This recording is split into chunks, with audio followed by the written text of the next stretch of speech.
Hey everyone, it's Sarah, and I'm back to fill my reading journal for the month of June. This month I had a pretty good reading month. I read 13 books. Granted, 6 of them were like short stories, but 13 books, 3,217 pages with an average rating of 3.96. And my favorite book this month was The Dungeon Anarchist's Cookbook. Then, just looking at my month in review, most of my reading, or a lot of reading, takes place near the end of the month because I see the end of the month on the horizon and I'm trying to finish books that I want to finish in the month that I'm in, or before the end of the month. So that's why it always is a little heavier near the end of the month. I didn't pull a quote yet for this month. I might go back and pull one later. I did complete all of my monthly goals. I mostly read audiobooks this month, but I did have some Kindle books as well as a physical book in there as well. Did not read my June book of the month. I did very well for my bingo and my TBR prospects. The only book that I didn't read this month that I really had on my radar to read in the month of June was Defiant, which is the last book in the Brandon Sanderson, is it Skyward series? So I will be reading it in July for sure, but because I really want to finish the series and just get it done with. And also, as part of the Buzzword reading challenge, there was a prompt that was for a one-word title, and that would fit that as well. So I will come up in July. I really promise. Then looking at my format tracker, mostly audiobooks, but again, had some Kindle and a physical book mixed in there as well. I had the best reading month so far in terms of pages and number of books. So we'll see if I can continue that. Oftentimes the summer ends up being slow for me, but I don't know, I have this motivation this summer, so hopefully it persists. And then my reading bookshelf from JoJo's Pretty Paper Shop is slowly filling up, and I'm at 48 books so far for the year, which is right on track for my goal is to finish. My official goal I think is like 75 in Goodreads, so we'll see how far I make it. Then getting into the individual books that I read, the first book I read was Dial A for Aunties. This is I put fiction, but it's like mystery fiction. And you have Medi, who is part of a Chinese Indonesian family, and all of the men in their family leave. Like the husbands have left, her cousins that are men have, graduated high school and moved off to college at a different state or had jobs in different states. And so it's just her and her aunts and her mother that, are left in California, or left near each other. And they are obviously pretty tight knit, and they collectively run a wedding planning business where each of them has a different task, whether it's floral arrangements or hair and makeup, entertainment, photography, and cooking. So the 5 of them, handle all the aspects of a wedding. Well, they've got a big wedding coming up, a big client that is getting married this weekend, and her aunts are trying to get her out of her shell and, get her, out in the world. And so they encourage her to go on this date, and she goes on this date and it goes poorly. Her date ends up dead. So now they're trying to figure out what to do with the body, and her aunts and her mom, of course, are helping her out, and, kind of chaos ensues. Of course, it carries over into the wedding, situations just get kind of wild. I've enjoyed other books by this author, Jessie Q. Sutanto, and so, I'm glad I picked this one up. It was a lot of fun. It kind of silly and outlandish at times, but fun. Next, I have If It Makes You Happy. I gave this one 5 stars. It's a romance, and it's definitely not seasonally appropriate. It's a fall romance, very heavily kind of fall romance, but it fit a prompt for the buzzword challenge that I was reading, and so I picked it up for that. In it, you have Michelle. Her mother just passed away, and her mother ran a bed and breakfast with her dad. Her dad just can't, get back to life as normal. He's having trouble, after his wife's passing. And so she is going to help run the bed and breakfast for a few months until her sister can graduate from college, and her sister is ultimately the one that's going to take over long term for the bed and breakfast. So it has, small town charm. The neighbor next door, Cliff, is a baker, and he's a divorced dad of 2, and it just has these cozy Gilmore Girl, small town in the fall vibes that are really fun and kind of make you want to be in the story. So I gave it 5 stars. I really enjoyed it, and I would recommend it, especially in the fall season, but overall it was just a fun fall romance. Next, we have Carl's Doomsday Scenario. This is book 2 in the Dungeon Crawler Carl series. Briefly, the Dungeon Crawler Carl series takes place in a world where the aliens have destroyed the surface of the planet, and any surviving humans are on a televised kind of battle for their lives as they make their way lower and lower, through these dungeons. And essentially if they can make it through all the levels, then they win their freedom, their survival. And so we're on level 3 in this book, and Carl, this is when you start getting more of like the storyline and some of the non-playable characters or NPCs that have different quests or storylines, and it just adds some more elements to the book. You also have your race and class selection, which is something they alluded to in the first book, where you can pick if you want to be a fairy or if you want to be a bard, or things like that. There's different races and classes that give you different attributes or strengths or elements, powers, and so this is when you get to choose that. So I really enjoyed it. My husband and I are both enjoying this series, and it's definitely kind of a fun, I keep wanting to read the next one after I put down, or after I finish one, I immediately want to pick up the next. So kind of a good bingeable series.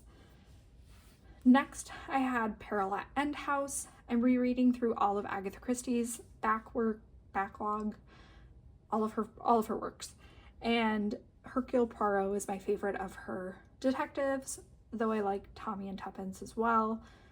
And I am on, I think this is like book 7, somewhere in that range for Hercule Poirot. This is one I've never read before, and in it you have Nick. She is the owner of End House, and she's talking to Poirot and telling him about some of these like accidents that have been happening, that kind of these near miss accidents, and he concludes that these aren't accidents that are happening to her, like someone's out to get her, someone's out to kill her.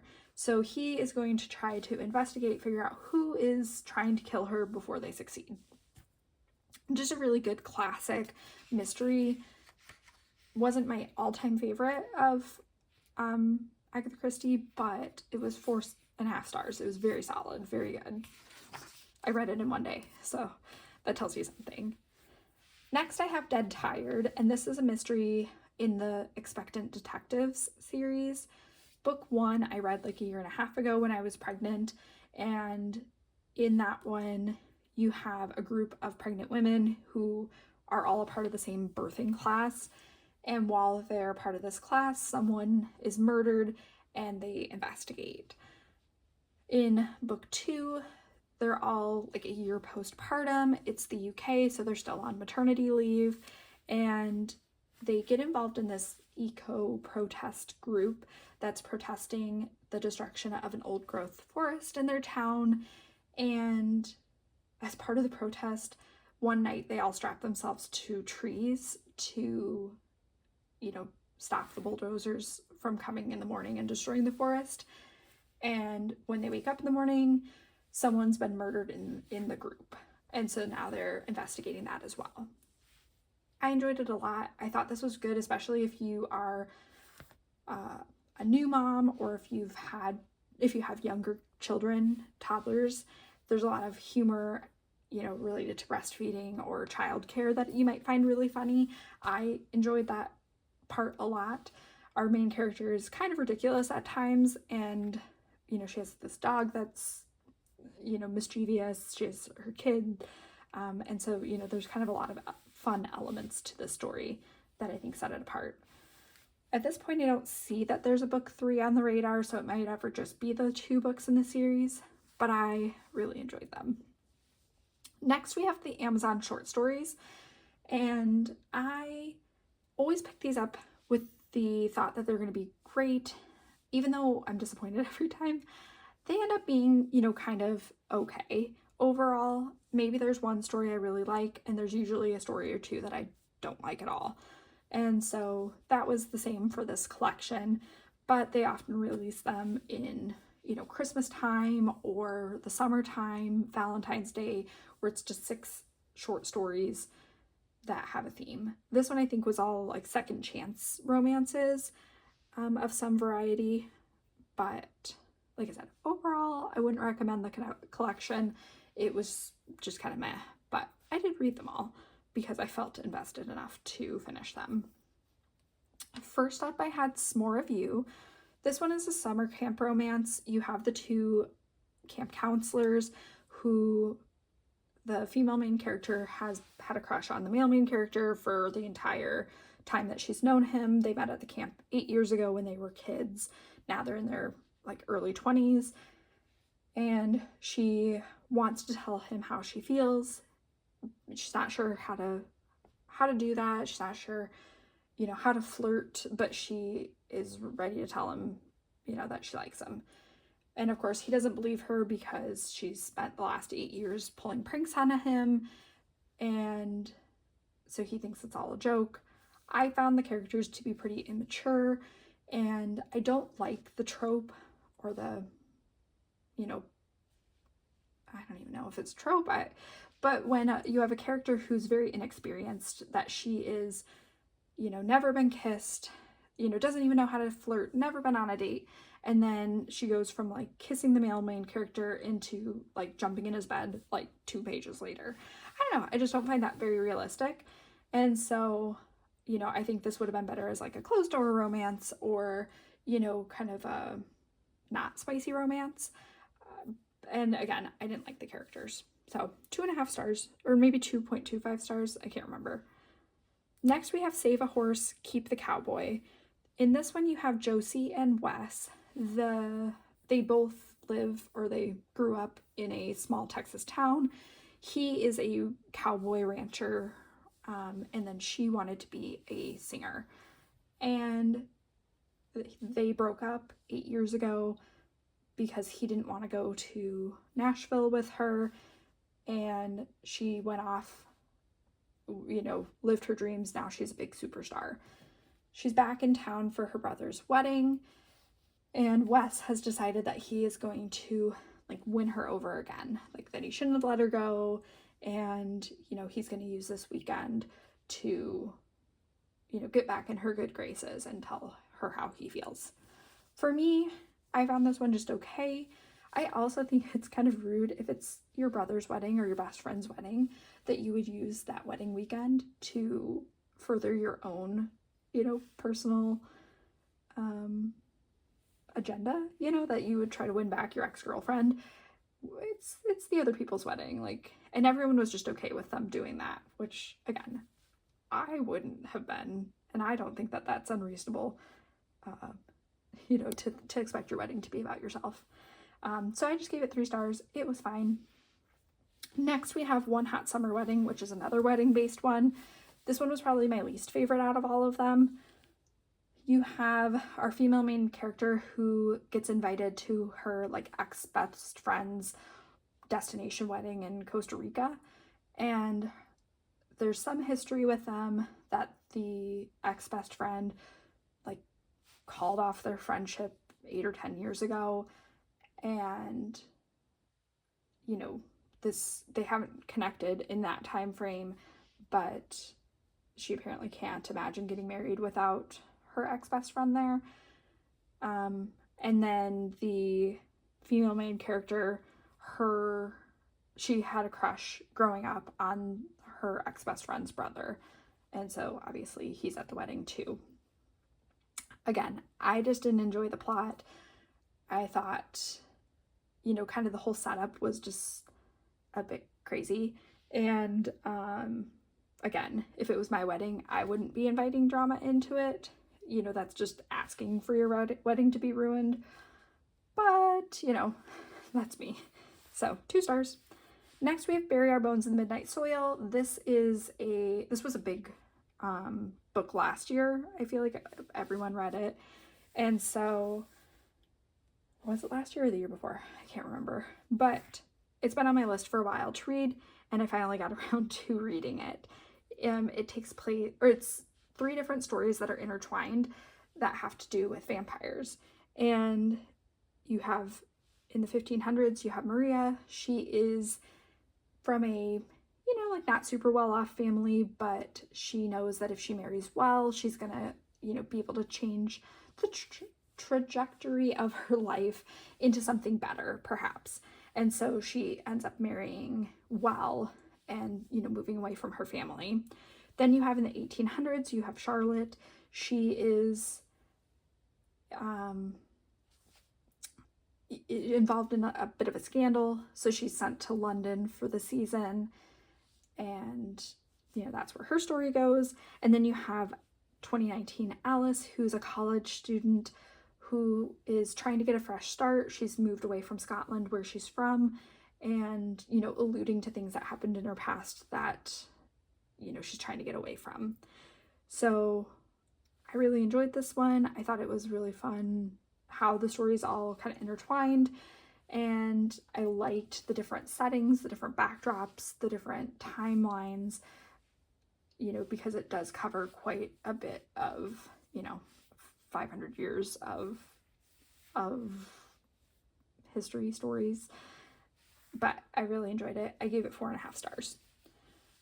Next, we have Girls Just Want to Have Sun. Again, just kind of a meh romance. You have Juliet and Morgan, who kissed on a beach 8 years ago and then never saw each other again. And then now, you know, they're at the same place at the same time again, and they go paddleboarding together, and, you know, that's basically the story. So 3 stars. Next, we have Summer Staycation. This was my favorite of them, and I almost gave up after story 3 because that was my least favorite, and I didn't know if it was going to get better, but this and this one had over like a 3.5 star roughly average rating. So I figured I would just try to keep going, push through, since there was maybe light at the end of the tunnel. And I'm glad I did, because like I said, Summer Staycation, I would have read a whole full-length novel of this one. I loved it. You had Beck and Lucas, and Beck is, they didn't say, but maybe a little bit on the spectrum. She has some sensory issues. She likes her routine. She likes things to not change. And, you know, she orders her morning coffee every day before work. One day she thinks that she's going to mix it up, but they already have her black coffee there waiting for her because she's just so predictable. Well, then she goes to the coffee shop, and the guy in front of her asks what her order is, because there's a, you know, pay it forward chain going on, and he wants to buy a coffee for her as part of the pass it along, pay it forward chain. And so she mixes it up. She gets a different coffee. They get to talking, and it turns out he's a travel writer who, you know, just goes to these different places, you know, for a week, a couple of days, and never goes to the same place twice. and essentially they end up talking. They like each other, and they end up having kind of like a staycation, being a tourist in your own city kind of weekend. I just really enjoyed it. I thought it was fun. I liked the characters a lot. I don't think I've read anything by this author, so I'll have to check her out and see what else she's written. But like I said, I really enjoyed this story the most by far. Then I have Summer Thaw. This one is a hockey romance. You have the two hockey captains for the men's and women's team at a college. They're at like a hockey summer camp for the week, and Hattie has always thought that Colin has hated her, or just, you know, he's been very aloof, not very warm to her throughout this time that they've known each other, but it turns out he's liked her the whole time, and so, you know, they kind of clear up the miscommunication and romance blossoms. And then last but not least, I have the Dungeon Anarchist's Cookbook. This is the third book in the Dungeon Crawler Carl series. So far, it was both my husband and I's favorite out of the three. This one has a train element to it. You're on the 4th floor, and it was a lot of fun. So I like how we're getting different characters. We're really developing, you know, kind of the backstory, the plot, things like that. So definitely enjoying the series, and, you know, we'll continue forward. So that was everything I read in the month of June. I will see you back here after I'm done reading my books in July, and we'll see what I read. See you later.